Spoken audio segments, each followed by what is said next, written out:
Assalamualaikum warahmatullahi wabarakatuh. Semoga semuanya dalam kondisi yang sehat dan bahagia ya. Oke, kali ini kita akan membahas tentang strategi layanan BMB 3 dan pendekatan dalam layanan bimbingan dan konseling kelompok. Oke, pertama kita bahas tentang strategi pelayanan BMB 3. Jadi, pelaksanaan kegiatan bimbingan kelompok dan konseling kelompok merupakan medan yang sangat baik untuk dikembangkannya kemampuan BMB 3 melalui aktualisasi dinamika kelompok yang dapat terjadi secara intensif dan efektif pada layanan bimbingan dan kelompok ya, juga konseling kelompok. Jadi BMB 3 diharapkan itu adalah dalam keadaan 5AS. Nah, namun sebelumnya teman-teman udah tahu belum BMB 3 itu apa? Jadi BMB 3 adalah singkatannya dari berpikir, merasa, bertindak, bersikap, dan bertanggung jawab ya. Nah, ini dikemas dalam 5AS, yaitu yang pertama adalah berpikir yang cerdas, yang kedua merasa dalam kondisi yang terkemas, ketiga bersikap yang mawas diri, keempat bertindak yang tangkas, dan kelima bertanggung jawab dengan tuntas. Nah, jadi ketika kita melakukan layanan bimbingan kelompok maupun konseling kelompok, kita arahkan peserta atau anggota kelompok itu bisa ada dalam situasi BMB 3. Berpikir, misalkan contohnya kita bahas topik vandalisme di fasilitas umum. Waktu itu ada yang mencoret-coret jembatan penyeberangan orang, bahkan ada yang pakai semacam Great Wheels ya di situ. Nah, itu merusak. Nah, jadi para anggota kelompok kita arahkan nih, pertama yang pertama berpikir. Nah, berpikir yang cerdas. Nah, misalkan apa yang kalian pikirkan dari kejadian tersebut? Nah, misalkan anggota kelompok ada yang berpikir itu kejadian yang memalukan, Bu, masa sebagai anak bangsa merusak fasilitas negara. Nah, misalkan seperti itu. Jadi kita arahkan untuk berpikir yang cerdas. Lalu yang kedua adalah merasa. Jadi merasa dalam kondisi yang terkemas. Jadi merasanya itu bagaimana? Apakah merasa prihatin atau jangan-jangan malah merasa senang? Nah, itu patut dipertanyakan seperti itu. Nah, lalu yang ketiga kita arahkan mereka untuk bisa bersikap yang mawas diri. Dan lalu yang keempat kita tanyakan nih, tindakan kalau kalian misalkan ada di situ, apa yang akan kalian lakukan? Kalian akan menegur atau bagaimana? Nah, jadi nanti kita arahkan mereka untuk memilih tindakan yang tangkas. Dan yang kelima adalah tanggung jawab dengan tuntas. Jadi kita bisa menanyakan, apa komitmen kalian nih, misalkan sebagai generasi milenial untuk menjaga fasilitas negara. Nah, misalkan seperti itu. Itu ya gambaran BMB 3. Tadi kalau misalkan di bimbingan kelompok. Nah, kalau di konseling kelompok, karena yang dibahas adalah permasalahan anggota kelompok, nah maka anggota kelompok yang lain juga tetap diarahkan untuk BMB 3. Misalkan nih, ada anggota kelompok yang punya problem memiliki beda pendapat dengan orang tua. Nah, kita arahkan anggota kelompok untuk berpikir yang cerdas terkait permasalahan itu tuh kira-kira bagaimana ya solusi untuk temannya. Lalu kita arahkan juga untuk merasa dalam kondisi yang terkemas, terutama empati ya. Ketika temannya ada masalah, kita arahkan anggota kelompok lain untuk bisa berempati, untuk bisa merasakan apa yang dirasakan oleh anggota kelompok yang masalahnya dibahas. Lalu selanjutnya kita arahkan juga untuk bersikap yang mawas, bertindak yang tangkas, dan bertanggung jawab dengan tuntas. Misalkan terkait komitmen. Misalkan apa komitmen kamu sebagai teman yang baik, misalkan untuk membantu anggota kelompok itu. Atau misalkan dimulai dengan saya akan, nah misalkan begitu. Jadi buat pembelajaran misalkan agar tidak beda pendapat dengan orang tua, saya akan apa, nah misalkan seperti itu ya. Oke, selanjutnya kita bahas terkait yang kedua ya, yaitu pendekatan layanan. Nah, jadi tujuan pelayanan bimbingan dan konseling itu sepenuhnya menjadi kesepakatan bersama antara anggota kelompok dengan konselor atau pemimpin kelompok. Nah, namun konselor atau pemimpin kelompoklah yang memutuskan apa yang terbaik bagi para anggota kelompoknya. Untuk itu, konselor atau pemimpin kelompok harus secara terbuka dalam mengungkapkan kepada anggota kelompok tujuan luhur dan arah kegiatan kelompok ya, termasuk pendekatan atau teknik apa yang digunakan selama bimbingan atau konseling kelompok berlangsung. Nah, nanti kita bahas nih apa aja sih pendekatannya. Nah, jadi perlu kita sampaikan juga nih, misalkan dalam konseling kelompok ini tadi dari permasalahan yang dibahas kita menggunakan pendekatan psikoanalisis. Nah, jadi biar mereka tahu. Nah, seperti itu. Jadi bisa disampaikan seperti itu. Jadi meskipun awalnya didiskusikan, namun konselorlah yang mengambil keputusan yang terbaik untuk para anggota kelompok. Nah, apa aja sih pendekatan yang ada dalam layanan, bimbingan, dan konseling kelompok? Di antaranya itu ada psikoanalisis, ada Adlerian, ada psikodrama, ada eksistensial, ada person centered, ada Gestalt, ada analisis transaksional, ada behavioral, ada rasional emotif behavior terapi, ada konseling realita, dan Pancawaskita. Nah, mungkin teman-teman sudah pernah mendengar istilah ini atau pendekatan ini di mata kuliah model-model konseling. Oke, selanjutnya kita bahas dulu terkait pendekatan psikoanalisis ya. Jadi pendekatan psikoanalisis dalam bimbingan dan konseling kelompok ini memusatkan perhatiannya terhadap pengaruh kehidupan masa lalu ya, atau anggota kelompok dengan kehidupannya saat ini ya. Jadi ketika kita mendapatkan anggota kelompok yang memiliki permasalahan yang kaitannya dengan masa lalu yang sulit untuk dilupakan, yang efeknya itu terjadi sampai sekarang, misalkan pernah mendapatkan pelecehan seksual dan sebagainya.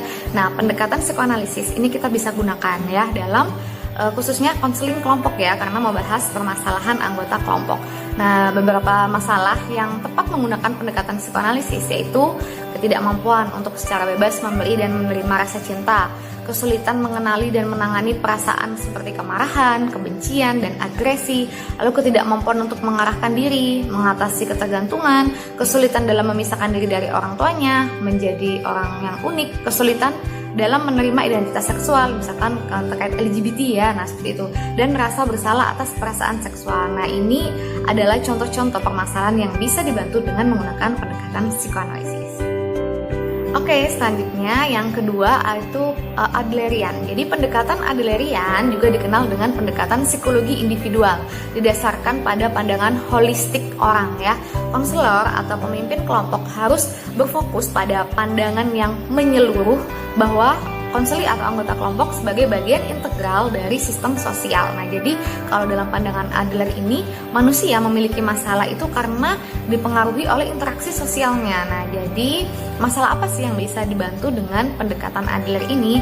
Misalnya nih, ada kasus penganiayaan oleh orang tua yang berakibat pada penelantaran fisik atau psikologi. Lalu ada orang tua yang misalkan bertindak secara berlebihan kepada anak, lalu mendapat perlakuan yang kaku, lalu untuk orang yang sifatnya perfeksionis dan tidak wajar, mengalami hubungan sosial yang terganggu, mengisolasi diri, dan tidak mampu untuk menempatkan diri dalam suatu hubungan sosial. Nah, ini bisa kita bantu dengan pendekatan Adler, yaitu membuat manusia itu memiliki gaya hidup, memiliki pandangan bahwa dirinya itu mampu untuk bisa berinteraksi dalam sosial. Ya, adalah pendekatan psikodrama. Jadi pendekatan psikodrama ini bertujuan untuk mendorong kreativitas dalam individu dalam suatu kelompok. Konselor atau pemimpin kelompok menghidupkan kembali adegan dari masa lalu konseli atau anggota kelompok, kemudian memberikan kesempatan kepada konseli atau anggota kelompok untuk memeriksa bagaimana peristiwa itu mempengaruhi mereka pada saat itu dan bagaimana kaitan masalah pada masa lalu tersebut dengan kondisi sekarang. Nah, jadi untuk melakukan pendekatan psikodrama, maka dalam kegiatan kelompok melibatkan seorang pengarah atau direktur. Ada pemain utama yang protagonis, ada pemain pendukung, dan anggota kelompok bertindak sebagai penonton, panggung, dan sejumlah teknik psikodramatik yang digunakan untuk tindakan lebih lanjut. Jadi kita bisa dalam suatu kelompok kita bisa ngeplot nih, misalkan, atau kita tawarkan siapa yang mau jadi sutradara, siapa yang mau jadi pemain, siapa yang mau jadi penonton. Nah, seperti itu. Oke, misalkan saya Bu jadi sutradara, oke, saya Bu jadi pemain. Nah, oke, nah, misalnya nih kasusnya adalah pemalu. Nah, dalam psikodrama itu kita anak yang pemalu itu mungkin bisa kita minta untuk memerankan peran yang dia ketika dia tidak pemalu. Nah, seperti itu. Harapannya dia bisa merasakan dalam berperan itu, oh begini ya rasanya jadi anak yang pede. Nah, misalkan seperti itu ya contoh dalam psikodrama. Selanjutnya ada pendekatan eksistensial. Nah, jadi pendekatan eksistensial memberikan cara untuk melihat dan memahami individu dalam kelompok.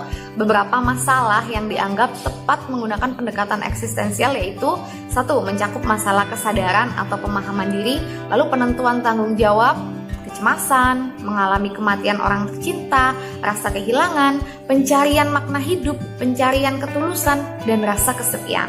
Nah, jadi konselor atau pemimpin kelompok membantu konseli atau anggota kelompok untuk mengatasi kekhawatiran mereka, tidak hanya secara perilaku dan intelektual, tapi juga pengalaman dengan memaksimalkan kemampuan mereka untuk mengubah diri mereka sendiri.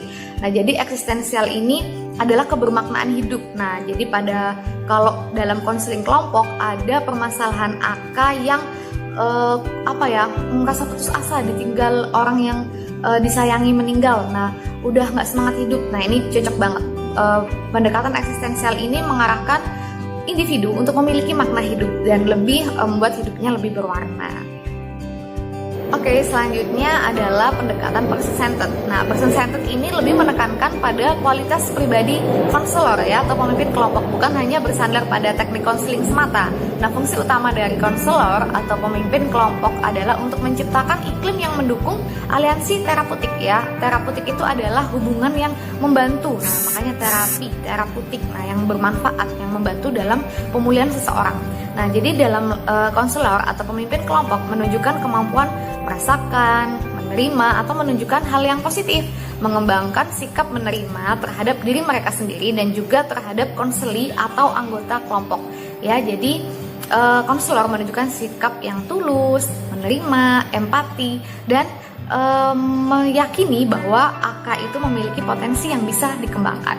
Nah, jadi beberapa masalah yang dianggap tepat menggunakan pendekatan person-centered yaitu kebingungan, frustasi, perlawanan terhadap kepercayaan ekspresi atau eksplorasi pribadi, pengambilan resiko, kepercayaan diri, pengungkapan perasaan pribadi, dan ekspresi perasaan negatif yang lainnya. Jadi untuk orang-orang yang kurang bisa mengaktualisasikan diri atau kurang pede, nah ini juga bisa dibantu dengan pendekatan person-centered. Oke, selanjutnya kita bahas pendekatan konseling Gestalt. Jadi, pendekatan Gestalt memandang bahwa manusia itu tidak dapat dipahami kecuali dalam konteks keseluruhannya. Jadi, manusia itu merupakan bagian dari lingkungannya dan hanya dapat dipahami dalam kaitan dengan lingkungan. Jadi, manusia itu adalah aktor, bukan reaktor. Jadi, manusia berpotensi menyadari sepenuhnya sensasi, emosi, persepsi, dan pemikirannya. Jadi, dapat memilih karena sadar dan mampu mengarahkan diri secara efektif. Dan hanya mampu mengalami hal-hal yang muncul sekarang, bukan masa lalu atau masa depan, dan bukan makhluk yang pada dasarnya baik atau jelek ya. Jadi pada pandangan Gestalt itu manusia diarahkan untuk fokus pada masa sekarang ya.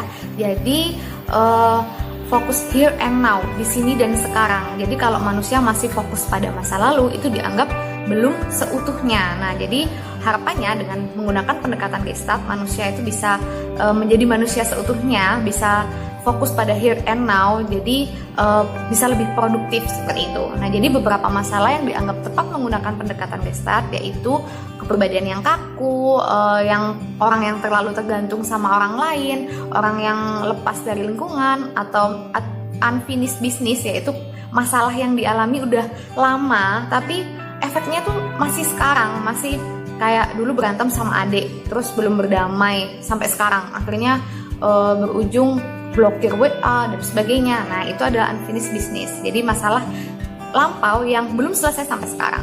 Lalu ada orang yang menolak kebutuhan diri sendiri. Nah, itu juga contoh-contoh masalah yang bisa dibantu dengan menggunakan pendekatan Gestalt ya dalam konseling kelompok ya khususnya. Oke, selanjutnya adalah pendekatan analisis transaksional. Nah, jadi pendekatan ini menekankan pada hubungan interaksional atau komunikasi antara individu yang satu dengan orang lain dan juga menekankan pada aspek pengambilan keputusan tertentu.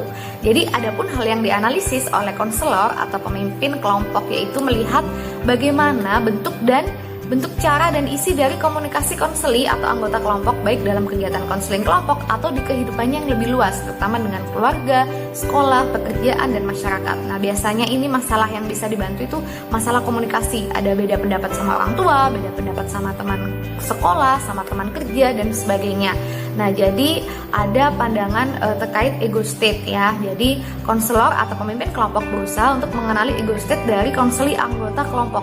Apakah AK atau anggota kelompok ini sering menggunakan ego state anak yang cenderung manja, riang, lincah, dan kadang rewel dan suka menuntut. Nah, ataukah ego state parent atau orang tua yang diwarnai dengan banyak menasehati, memerintah, menunjukkan kekuasaan, judes, cerewet. Nah, namun ego state orang tua yang positif adalah membimbing, mengayomi, merawat, memelihara, seperti itu.